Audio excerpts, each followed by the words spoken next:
Hello, this is the hardcore legend Mick Foley, and you are listening to Putting You Over. Yeah. Hi Ryan, how are you this evening? Hello. How you guys doing? Today, this evening, whatever you want to call it. Yeah, just generally. Yeah. Oh. So are you wrestling UFC'd out yet? No, no. I mean, I miss, I'll miss certain things here and there. Not really as much with wrestling. Um, but like, I didn't watch the entire Bellator card last night. Like, there's stuff that just kind of gets fallen to the wayside, especially with, I'm a Chicago sports fan. So the Blackhawks are doing what they're doing. The White Sox aren't terrible to start the season. So I'm kind of like trying to balance everything. What's up, Mr. McKinnell? How you doing? Well, hello there. How you I'm doing, Kevin? I'm phenomenal. I'm a little fired up.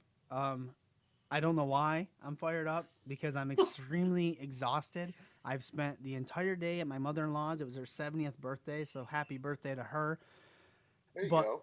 we had D-Rod on, longtime friend of mine, and we talked wrestling. He got me all fired up, and now you're here.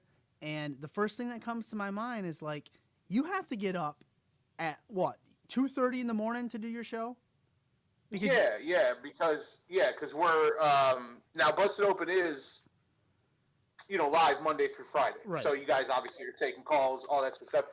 Due to staffing issues and COVID, serious offices aren't open, so it makes a weekend show like Saturday, Right. I believe, a little bit more difficult. So we're trying to get back live, but until we are, Saturday is not live. We're pre-recording. Now we're pre-recording as late as we possibly can. Yeah. In terms of we leave an hour buffer. That's literally it. So we wrap around 6 a.m. Goes out, Guns and the boys in the audio department. They flip it back around in about an hour, and then it comes back out. But obviously, we don't get to take calls. But yes, I'm up at 2:30. Show is at 4. I usually catch a few hours, In the because middle of the day. SmackDown ends late here on the West Coast, right? Yeah. It ends at 10 o'clock here on the West Coast. I'm up at 2:30, so I try to get 3.5, 3 hours in, and then do the show and take a little nap during the day. But hey, it's a small price to pay, all for the love of pro wrestling, right? Yeah. It's Yeah. I mean, I know I think Mad Dog Radio is live at 8 o'clock, Mm-hmm. so somebody must be in the studio at 8. Yeah, but you also, you're talking, when you talk about Mad Dog and you talk about Busted Open, Yeah. you're not talking about one or two people. You Yeah. know what I mean? And obviously that you can't split their responsibilities. Mad Dog is Mad Dog. Busted Open is Busted Open. So yeah, but believe me, I'm with you. I want to get back live. Obviously, I just had Anthony reach out. Anthony in Nebraska. He just reached out Yep. earlier today. He's like, I miss taking calls. I'm like, yeah, man, me too. It's great to have that interaction. It's great to have that fan base there. Obviously, Dave LaGreca has built an incredible behemoth. You guys know that. You guys listen, I mean, regularly, and the responses are awesome. So, yeah, I certainly miss it. Hopefully, as Mark likes to say, as Mark Henry likes to say, we get out of this COVID hell sooner rather than later. We can get back to normal. But until then, at least we're doing shows. That's what I'm trying to focus on. But yeah, it's a little bit of a bummer for sure. It is there is a silver lining though cuz it is kind of fun to be listening to the show and tweet like we always do. Like I'll do when it's live too. Um cuz it's hard for me to call with the girls running around and stuff, so I like to tweet. So the fact that you're not live and you guys are behind, like you respond, like you're interacting with the nation through Twitter, Mm-hmm. even though you can't be live, and I think that's a unique aspect. It's hard for you to do if you were live. So Yeah, and another aspect is when listening on that Saturday show. Maybe there are some people who don't like colors. Obviously, I like to take colors. I like to yeah. interact. They often can prompt great discussions and take a conversation down a road that maybe you weren't Mm-hmm. anticipating. So believe me, there's a lot to add to that. But without the colors, that means it's just straight segment, wrestling. Mark and I, going back and forth Yep. and really, giving you as much bang for your buck, if you will. So there is certainly a silver lining, but it's not. There's no replacement for 3 hours being live. And that's another thing. 3 hours. We're already. It's already limited from the standpoint that it's once a week, right? It's Yes. Saturday, Yep. but the fact that it's 2 hours as opposed to three, maybe we don't get into as much as the goofy stuff. And Yeah. sometimes going off the beaten path or getting a little goofy or having fun and feeling like you can and not having to feel like you have to hit all these wrestling stories, sometimes that can make the show a little bit better. So it's an adjustment period, but it's no biggie. We'll get there. Yeah, exactly. We'll get exactly. there. I hope we'll get there. I hope. Yeah, we will. Oh boy. But we had a big week in wrestling, and I think you said it today on the show. Might have been the biggest week in wrestling in a long time. Consider WWE, NXT, AEW wise. I know we got a lot of stuff going on in New Japan as well. Yeah.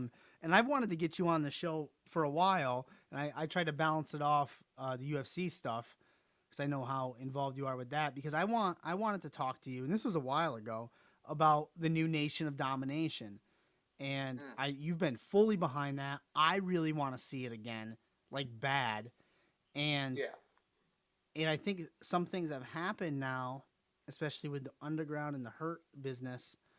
I'm kind of worried, and you hinted at it today, that we might not get it. And I don't know, your thoughts on that a little bit. Yeah, it was something we didn't really elaborate on the show. You're right. I hit it a little bit today, kind of in a halfway rant, just kind of glossing over it. But yeah, you look at what the Hurt business did, obviously on the Raw Underground segment to end Monday Night Raw, and I don't have inside information, but you can read the reports like everybody else. It was that the Nation was close 2 Mondays ago. When Ron Simmons showed up, there were reports possibly that it was a go. And then for whatever reason, it was halted. Yeah. We obviously got Ron.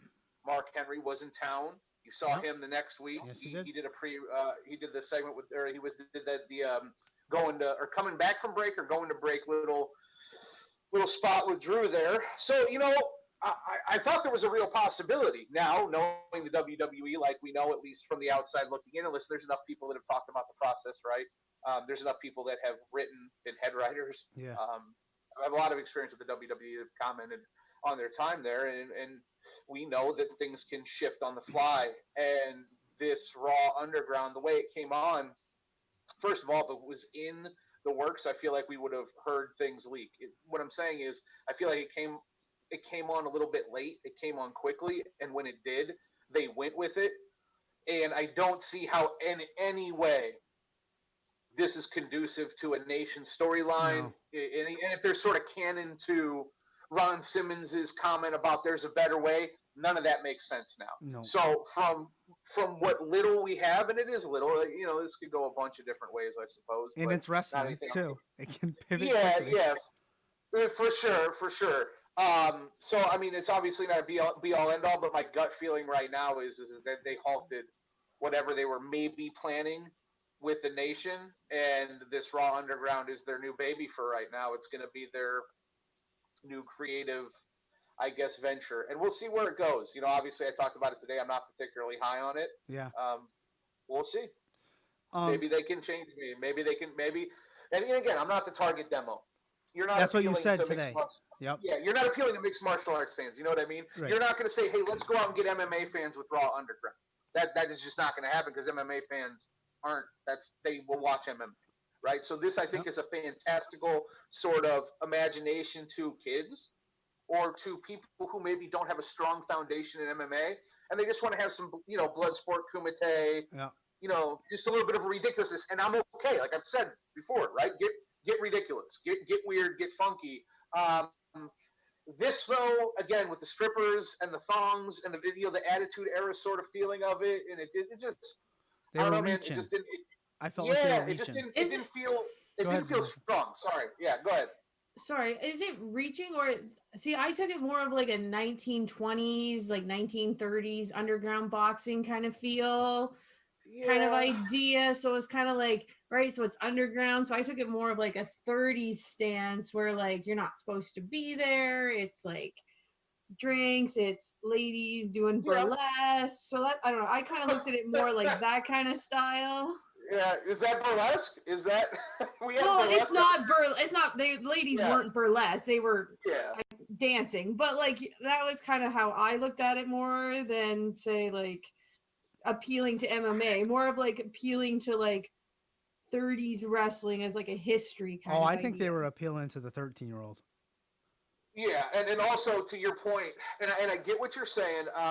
Nothing like, okay, let's examine that, right? You say that it reminds you of 1930s wrestling. First of all, none of this is right or wrong. It's No, art. right, It's exactly. subjective. So whatever, however it appeals to you, it's however it appeals to you. I'll just say this: nothing from that read to me like Luthez, or you know what I mean. Nothing read to me like an underground shoot sort of style throwback. In fact, I mean, uh, when you really think about it, they were promoting mixed martial arts terminology, Yeah. right? Like when MVP hit the hip toss and went into full mount, McMahon, Shane is there narrating it. You know, oh, he just hit the hip toss. Oh, he's into full mount. Okay, he's raining down punches. Now he's throwing short elbows. It was all Dolph hits the double leg. They comment on it. It was all very steeped in reality. And Shane, we know, is a big fan of MMA. So again, maybe it's my kind of dual hats that I wear, and it's kind of, you know, the side of me that is always going to look at it as MMA, and then there's a side of you that, and I don't know, Vanessa, are you an MMA fan at all? Do you watch MMA at all? Yes, I do. Okay, so that's interesting. I find that's interesting that you read it more as like a 1930s thing. So listen, I mean, here's the good thing: is it got people talking. The Yep. ratings did moderately okay, and they've got room to pivot. Right? I don't think they're beholden to any one thing with this Raw Underground idea. They unleashed the beast, and now we're along for the ride. This is definitely one of Vince's creations. You know what I mean? I would have preferred the Nation. I hope it's not completely, you know, it's not completely kaput, because I mean, I've talked about it on the show. I think there's a lot of legs there, and it seems like, you know, with Retribution, they have no problem getting political, because it feels Yeah. like there's a little bit of an Antifa, Yeah. sort of like they're trying to like demonize that sort of situation. I don't know, but I mean, what I'm saying is they're clearly kind of playing on current events and current issues, right? What better current event and current issues than the Nation and what they could be talking about, and the whole, you have Kofi's run, and now Big E's ramping up for a singles run. There's just, as Mark and I like to say, there's a lot of meat on the bone with that. Yeah, that's what I wanted to touch on that. So maybe the Hurt Business is going to do the underground thing, and they pivoted at the last second. Yeah. And when you said that today, it got me thinking.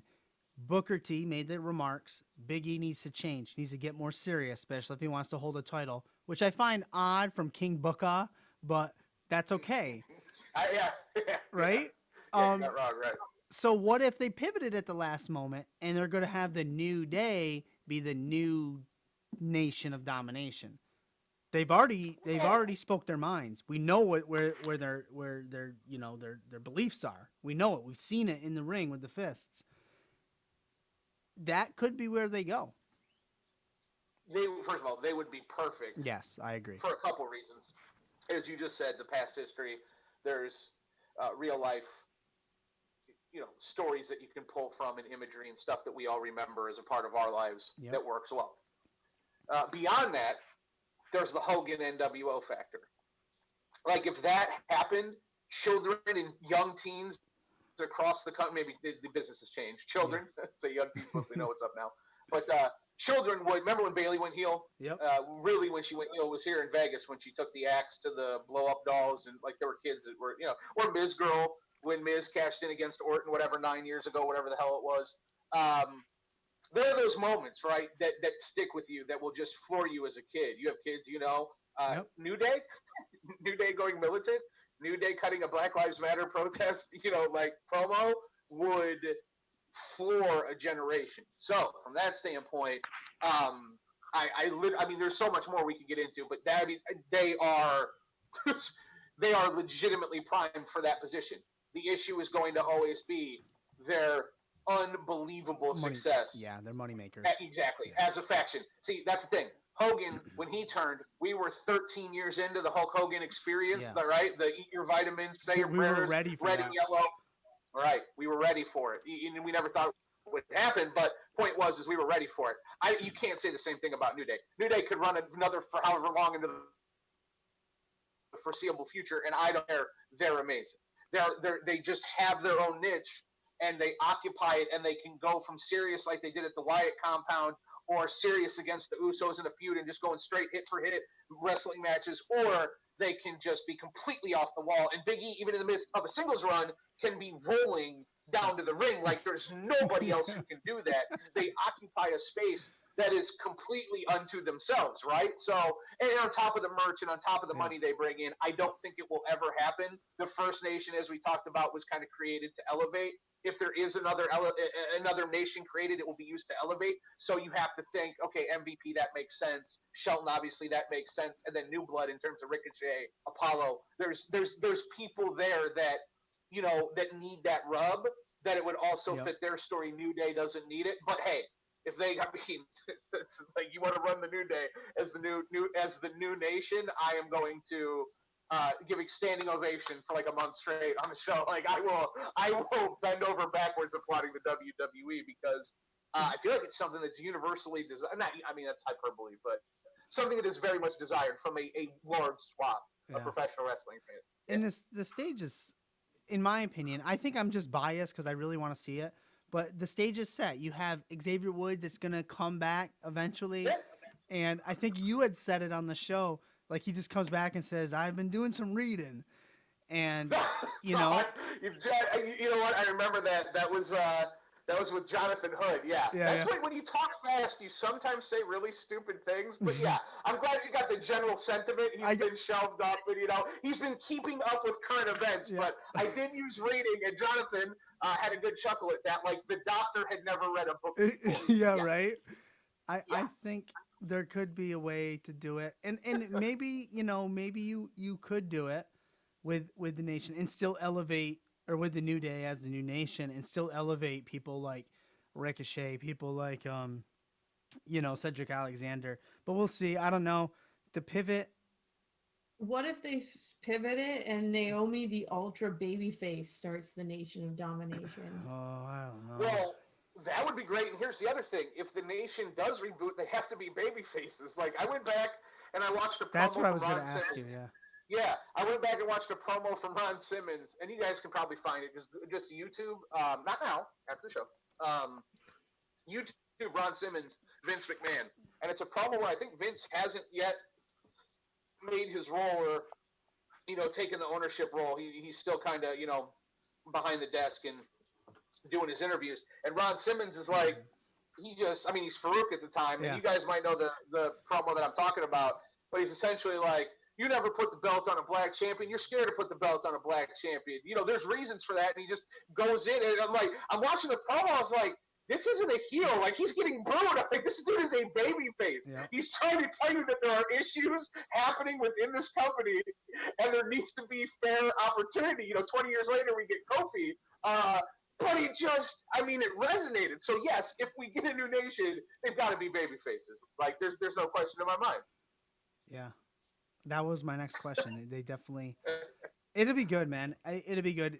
They're right now, what they have with the Hurt Business, Retribution, which we're going to talk about next, and Underground, I think they're at like a fork in the road with a bunch of paths. And people wanted new things. People wanted change, especially in that third hour. And I think I'd sit back and wait, man. Wait for it and see what happens. So Retribution, they definitely are touching on some things in real life with that. With well, you know what I'm saying. I can't say. Yes. I can't say it.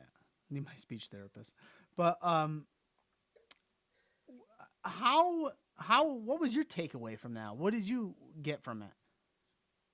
I thought it was very Nexusy. Yeah, that's the first thing. We've seen in our lives, we've seen a lot of invasions. Yes. You know what I mean? Yes, we have. It's another invasion. I joke radicals. that, yeah, there you go. I joked that when they brought out the chainsaw, I was like, my ears perked up a little bit, but listen, we'll see where it goes. I like the idea that they included women, but this isn't anything we haven't seen before. The spray paint NWO, we've seen it. Now it's pro wrestling. So we've seen everything. Yep. So I'm not a high horse. Just this is a big angle. We'll see where it goes. It's a flagship show. You just ended Fox on Friday night with it. That was telling too. Yeah. What do you have? So and it also crosses brands because we've seen it promoted on other brands. So we'll see where it's going. We'll see how strong it is. There's obviously a lot of speculation as to who the members are. Anything short of just some jaw-dropping reveal they have a lot of work in store for themselves. Yep. Because I don't know exactly what type of story they're trying to tell. We're disgruntled. We're anarchy. Yeah, okay. Like, and if it is a callback to Antifa and what's going on right now in the streets and kind of with our country, that is a dangerous game to play because you're gonna that to me that feels like a lose-lose proposition.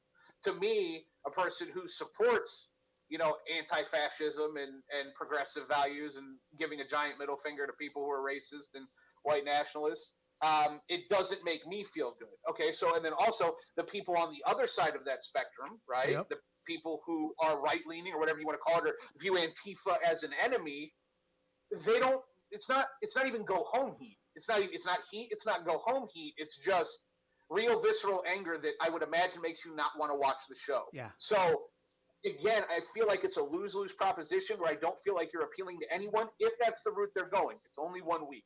I don't know exactly where they're going. There's obviously imagery that makes me to lend itself to that's what they're kind of trying to draw the similarities. Yep, I agree. I don't know. But again, if that's what they're trying to do, again, dangerous ground. I think it's it's very thin ice to walk Yeah. and stay afloat. I also think a couple things. I think they're gonna need, like you said, a big reveal. It's got a Dark Order feel to it. Like there needs to be a quote unquote exalted one. There needs to be someone that's gonna be like, I'm behind this. I'm hoping it's gonna be whoever they reveal as the hacker, but that you still have to have that top guy do it. In my opinion, I don't know. I've seen names, all sorts of names thrown around, just tons. But I don't know. I'm with you. I'd like to see the hacker be brought back around just because it was such an integral part of the programming for like the last 6 months or whatever Right. it was. And yeah, it has to be a big name. Mustafa Ali, I don't think gets it done. I don't think he does either. Unfortunately, I don't know. I don't think.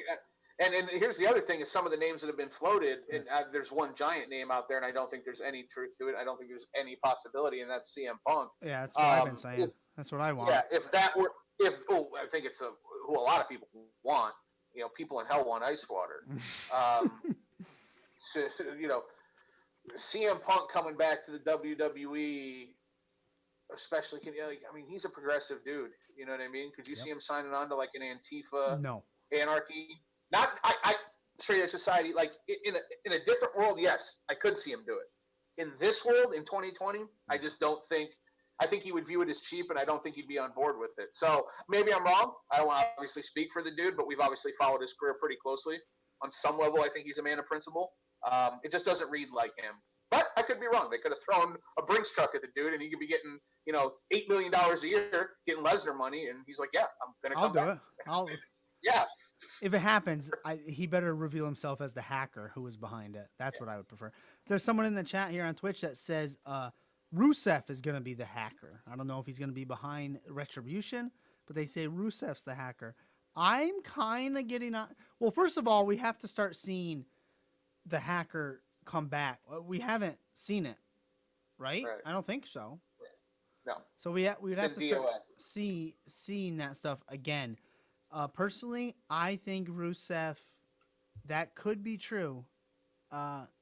He hasn't shown up anywhere yet.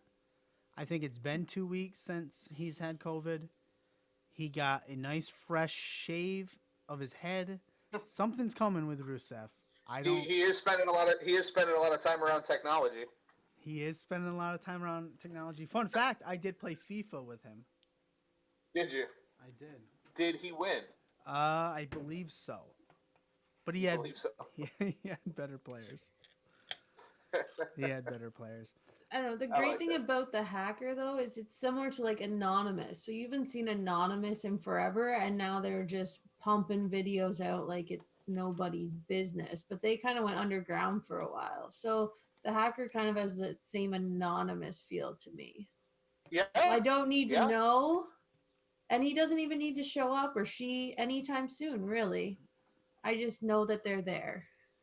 Yeah, I think that's a fair point. I think I think the glitch, the hacker, I think that's something you can absolutely bring back around at any time in somewhat due time. I mean, you can't wait 3 years and swing back around on it, right? It's like the anonymous Raw general manager or something Oh my crazy god. like that. Well, But we were talking about that one night, yeah. yeah, that was. Hey, you know what? When it's all said and done, okay, I go back to like People Power was during the anonymous GM. Those years weren't terrible. There's some really good feuds. There's some decent matches. You had Bad News Barrett after Nexus. We were talking about Bad News Barrett today. Where's he been at? Well, Bring Wade Barrett back. That's make him the. That's a great question because Is he still signed with NWA? my guess, I don't know, but my guess would be no because he was only on like quote unquote the announce team. Yeah. That would be my guess, but I don't know anything from anything. But that'd be my assumption. And that dude's a blue chipper. Like NWA was lucky to have him. Anywhere he would be at, they would be lucky to have him. So I mean, a YouTube show. With all due respect, I love the product they were putting out before they had to halt. But Wade Barrett is Wade Barrett. That is a big man with a penchant to speak his mind and to be authoritative. Like he's great on the mic. He's great in the ring. He's European, which I don't know. Maybe it's because my family's from England. My dad immigrated here in the 50s. I don't know, but yeah, man, I'm Pete Dunne, Wade Barrett. I love the UK guys. So Wade showing up again would be something really cool. Now that would be one that would do it, right? I said Mustafa wouldn't do it. CM Punk obviously would do it. I think Wade Barrett, you unveil him as something like that. I think that would do it. Rusev. Yeah, I think to a lot of us that would pop us. I don't think that's going to happen though. I just don't think it fits him. I could be wrong, but no, I don't think it. I don't think it really fits him either. Now, Streamer, you brought it up. Would Cena do it? Because Cena faced Bray Wyatt, right? So everyone who faces Bray Wyatt flips. You mentioned that. So would Cena do it if he flipped and turned? No. Only from the standpoint, I don't think Cena. Because if Cena were to do it right, we would agree it would be on par with Hogan. Yeah. Right? Going NWO. I just don't think he would sign on to something that haphazard. Like if you were going to turn Cena, you would be seeing him. He would be in the middle of the storyline, and it would happen in a very shocking nature. Not with. I just don't think they do it with like a pull the hood back. You know what I mean? Yeah. Yeah. Yeah. Although, I mean, anytime, I mean, you can almost do it anyway, and it's going to make news. Right. I just don't think that would mess with your money in a very real way. Although he's not on a regular schedule, but I still think it would mess with your money. So you'd want to make sure it was done in a very real and a very right way that would put someone over, And this faction doesn't really put anyone over, and I don't know if it would in the context that we see it as now. It's just like anarchy faction. I think one of the issues here, and I said this to somebody somewhere along the lines, is I think they kind of threw all their eggs in one basket at once because this whole Retribution thing could be great. The Underground could be great, but one could one could shadow out the other, like Retribution could fail just because Underground is so good. I think they could have held out on them. I don't know. It's just like two new things right off the bat, like boom, boom.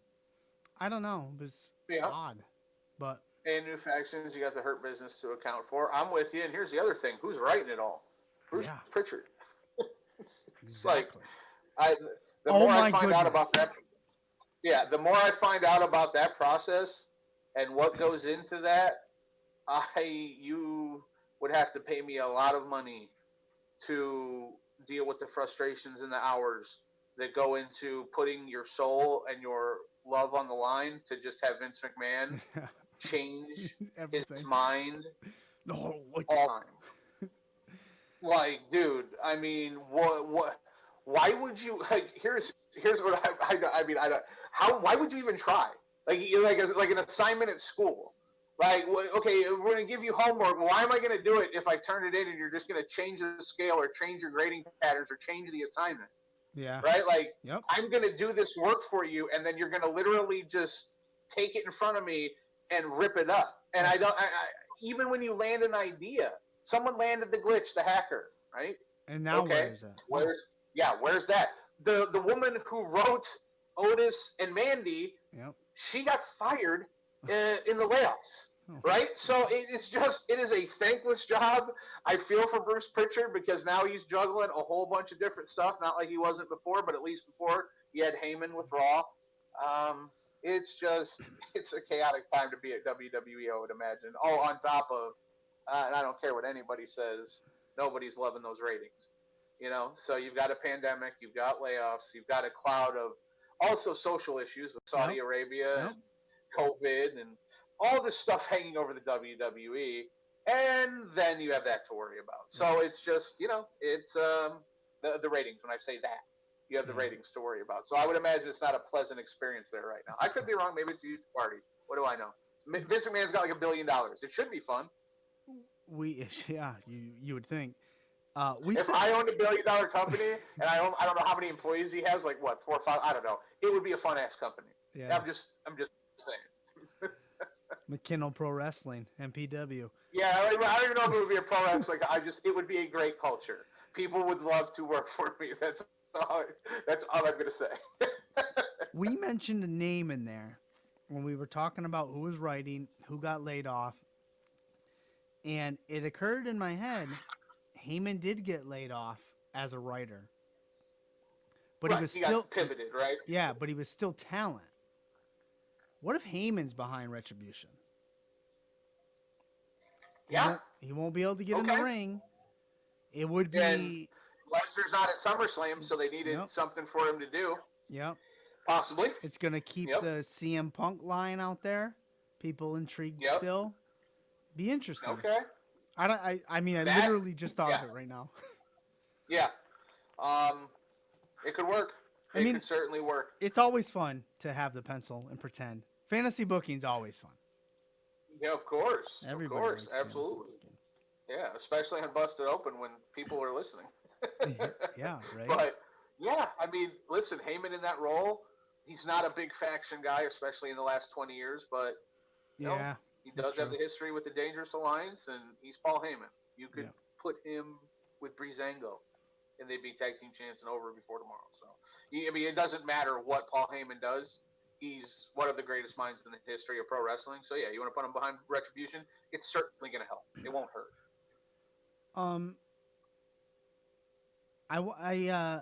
I wanted to pivot. Speaking of pivoting, I wanted to pivot a little bit. A couple weeks ago, you and Mark, at the end of the show, I believe you guys renamed it to Mimosa something. Mimosa Minute, yes. Mimosa Minute. And you guys put out, Mark gave The White Knight as his thing to read and watch. I literally went out and, because I love comics, I went out and bought it. $8, soft cover, came in, read it, was great. It was amazing. Mark was right on point. The Boys TV show, same lines. It is a graphic novel. I believe it's on Amazon Prime. I haven't gotten to it yet, but you preach that highly, correct? Yeah. Hold on, I'm going to switch in. I got some wireless earbuds. Yeah, no problem. Want to make sure we're all good. Here, because I think this one might be running out. Can you say something? Yes. Hello. Check. Mic check. We're good. Good. Look at that. You know what? Technical problems on the fly. No, the Boys. And listen. Oh, hold on. Look at that. Your mic even cleared up. Okay, we're good. Man, sitting here giving myself cancer in my face, and I'm also. We good? You can hear me? Yeah, we're good. Yeah. All right. So the Boys. I think I told you, or I think I told the listeners a couple weeks ago. Definitely not family friendly. Yeah, yep. Don't watch with the kiddos. But super graphic, super over the top, great storyline, hilarious, violent, just a total kind of reimagining of the superhero kind of role in story. So no, it's badass. Definitely check it out. Now that's from a graphic novel, right? Yeah, that's what I read up on it. Yes, it's a graphic novel. Okay. Now, did you read the comics first? No. No. Okay. I haven't read comics in 20, 25 years. Yeah. I used to in the summers when we road trip. I used to get them in gas stations and stuff. I was more the X-Men animated series, the Spider-Man animated series. Lou Ferrigno is the Hulk. Dolph Lundgren is the Punisher.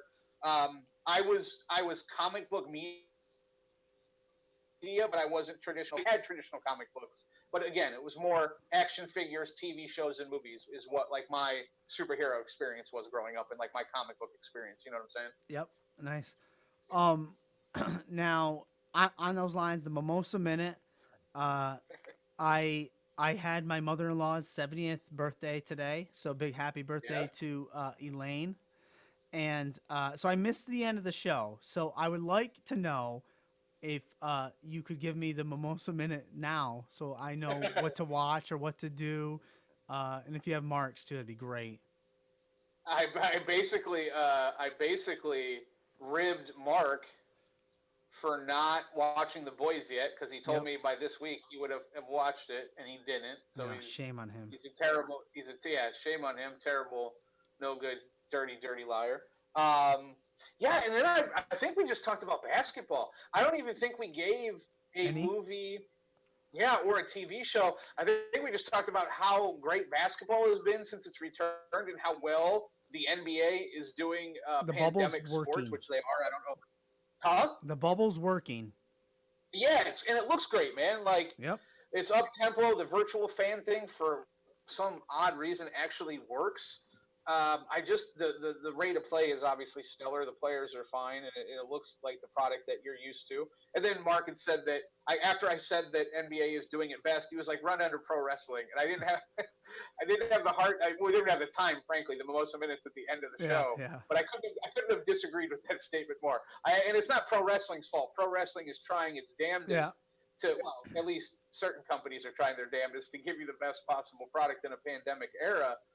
It's just that the art is so reliant on the back and forth and the feeding of the crowd and the relationship. Yeah. It's live stage, right? It's like you're asking them to do Broadway without the crowd, and it's just a very, very different dynamic. The WWE needs to start thinking outside the box, and I'm not talking about cinematic stuff. Like people were talking about it with SummerSlam. Like, come on, guys, hotel, beach, pool, water, bash at the beach. Like, come on, like aesthetically. Yeah. Stop shooting it in a black studio room. You have the money. Get out of the graveyard. Get out of the location shoots. Let's Do a have some location fun. shoot. Do it Yeah. somewhere badass. Right? We saw how cool it was with AEW Yeah. using the Jaguar Stadium. I know Vince doesn't have Jaguar Stadium at his disposal, but you're a billionaire. You can go get a sweet venue. Go get the Pyramid from Lucha Underground. I don't give a shit. Oh. Like you can do something. You know what I mean? There is something you can do, and I really hope they do. I hope they see the examples being set by other organizations. And Mark brought it up today.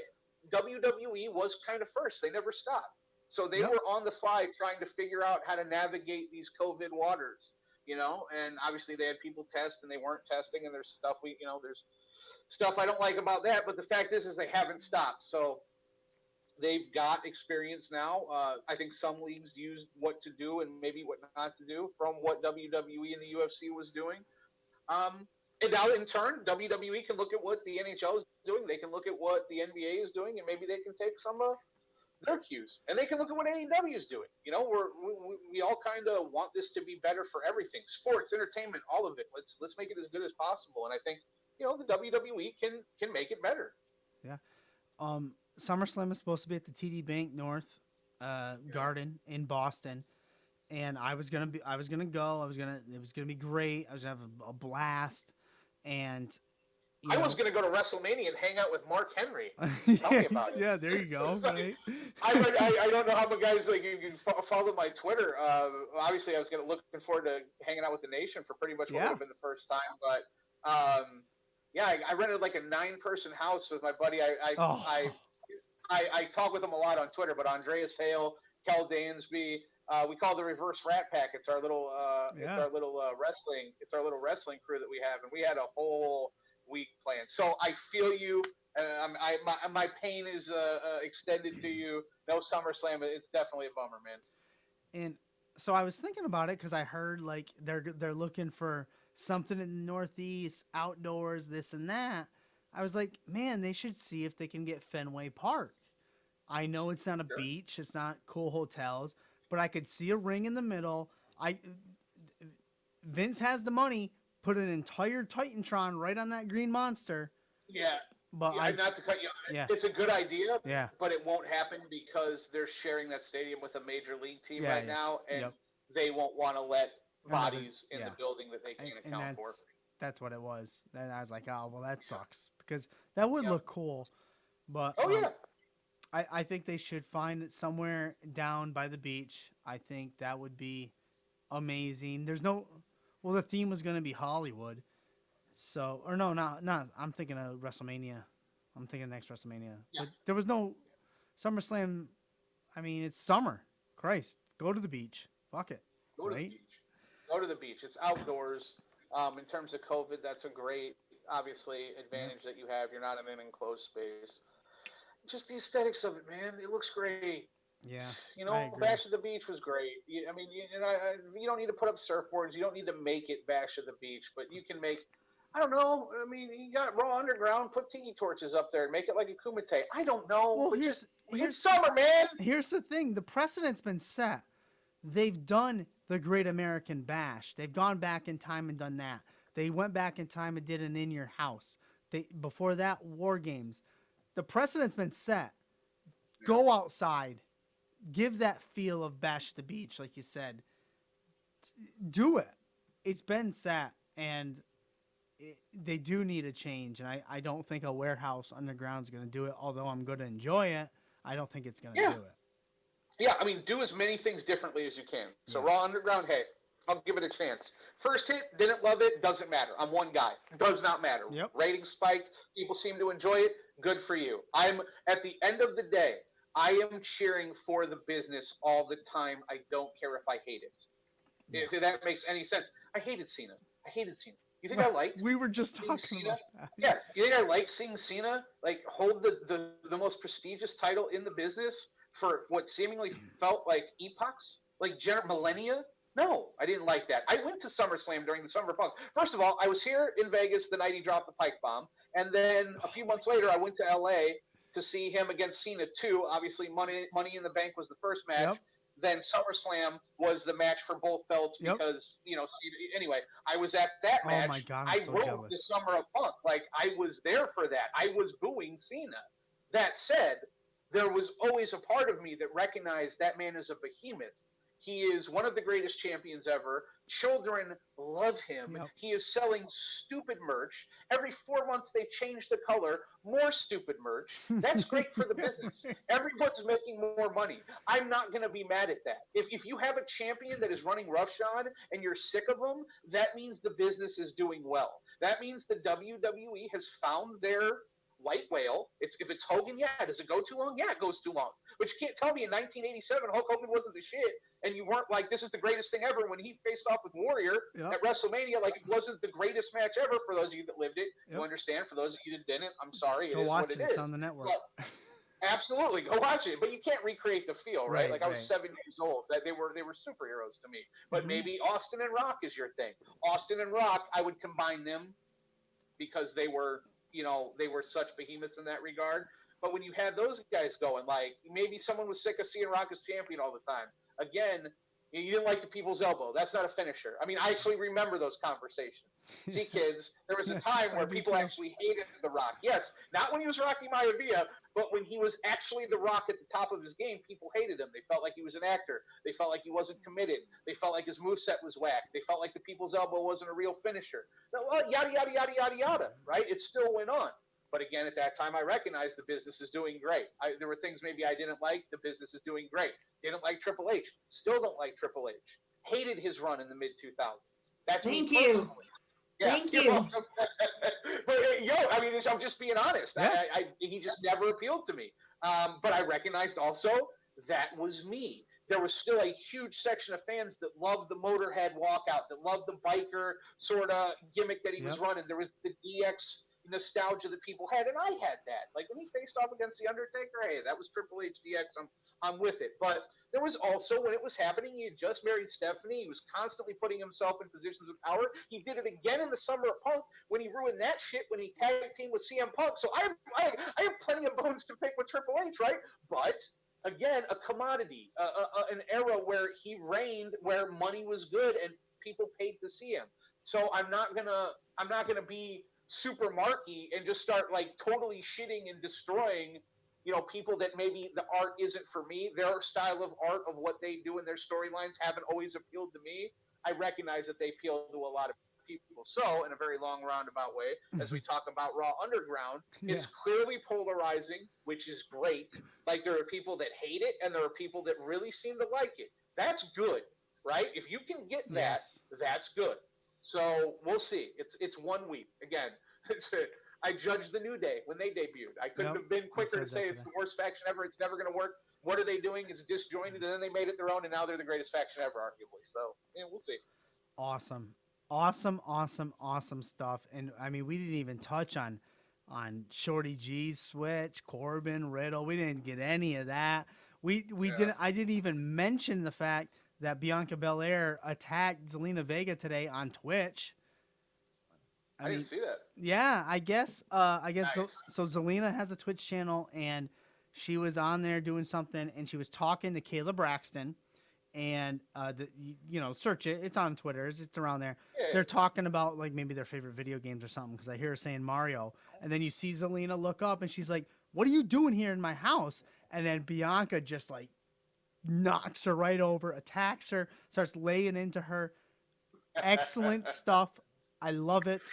And Listen, man, it's different. Like, could you imagine those two in a feud for a belt like over a year period? Yeah. Where they go back and forth. We know Zelina can work. We obviously, you guys know how highly I think of Bianca Belair. And actually, I love this because the first show I ever worked with Mark Henry, I want to say it was about 3 years ago, and Bianca had just debuted. Yep.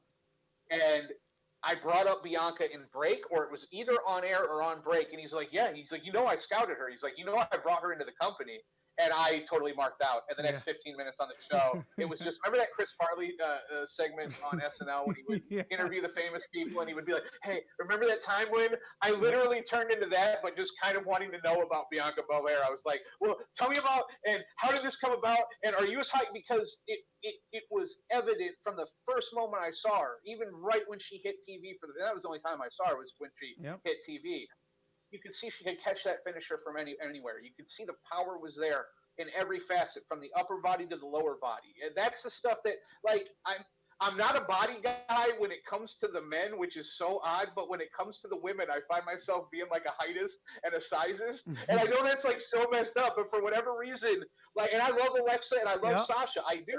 But you were saying it today with Charlotte and Rhea, Yep, I lean towards Charlotte, I lean towards Rhea, and I lean towards girls like Bianca, who might be a little bit undersized, at least comparatively to Charlotte, but just strength and power.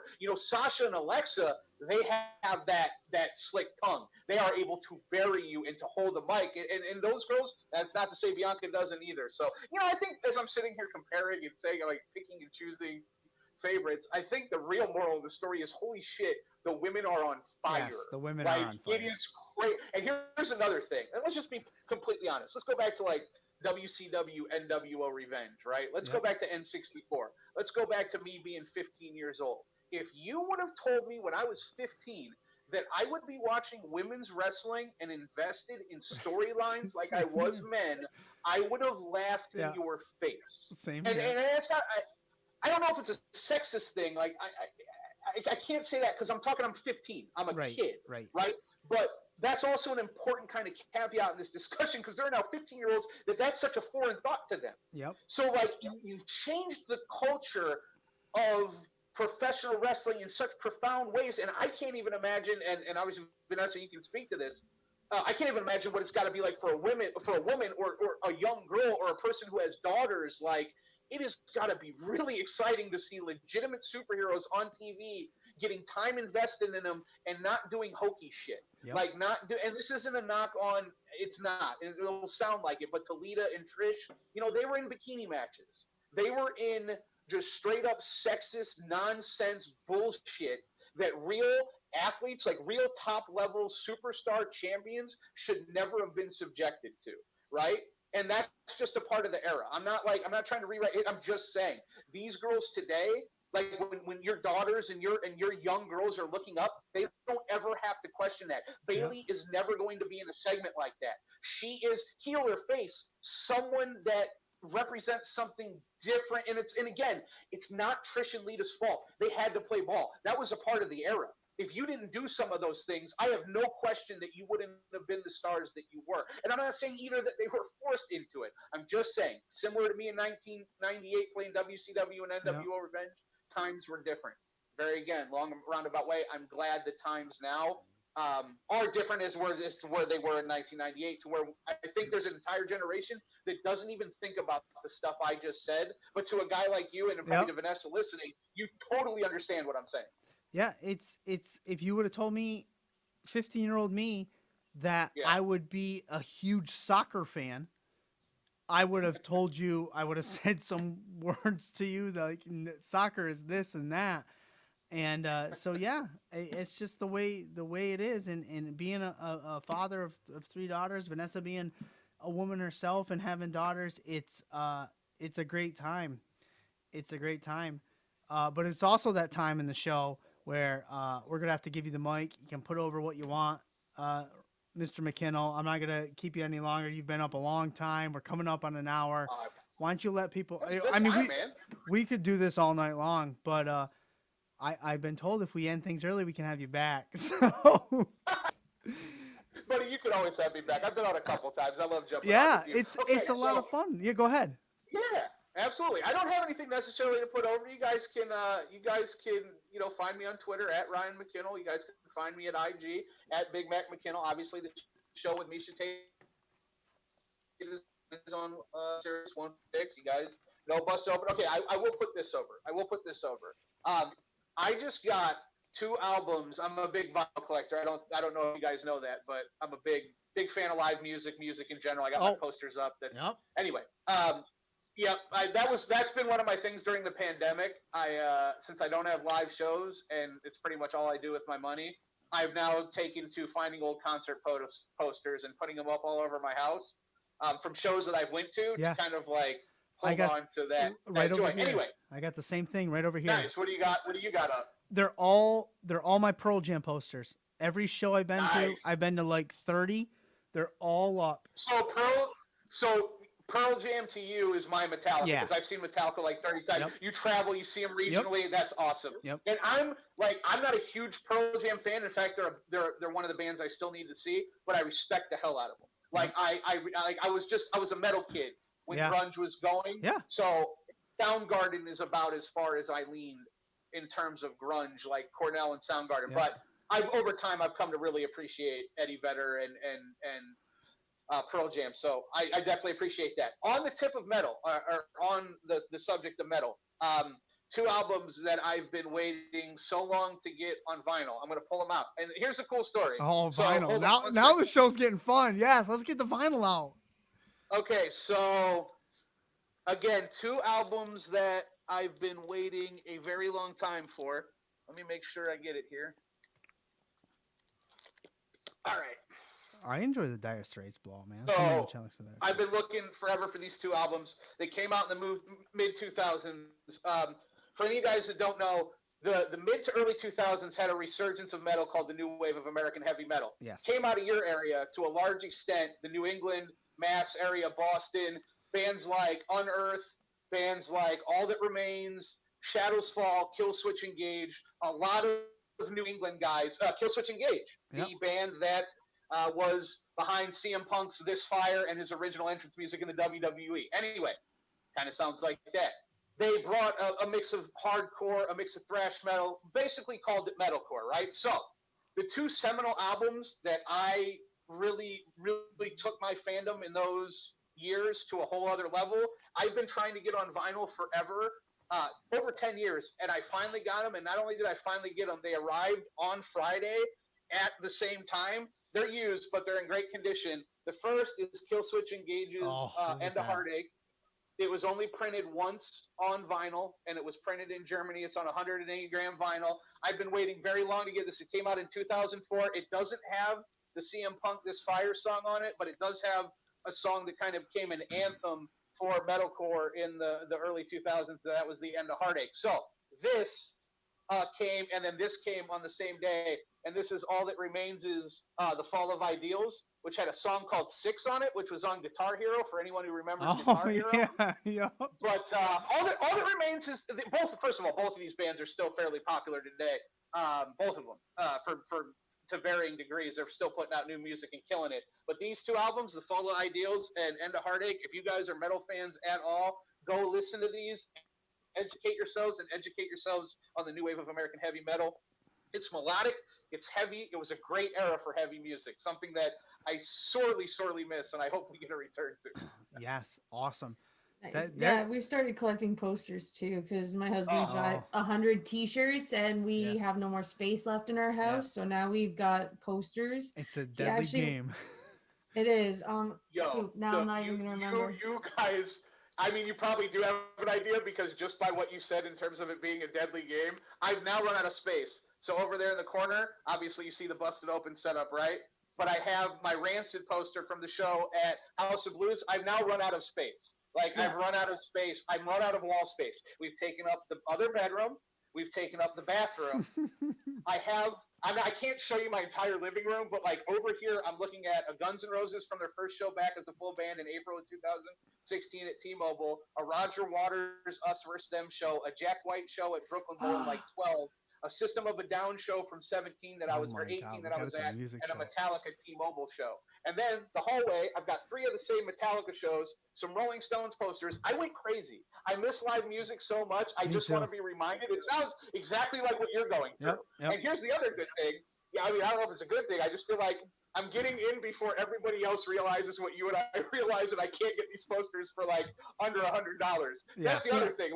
I feel like people are going through the exact same thing you and I are going through. And they're like, I need posters. I need to remind myself what, these great experiences. So I'm my name is Ryan McKinnell, and I have a poster problem. No, I hear you. My husband went to Claypool Lennon at the Majestic in Detroit. It's just like a small little bar. Yeah.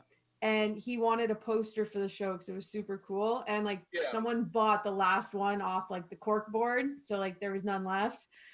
So I literally spent 2 months hunting to find a poster, and I found one.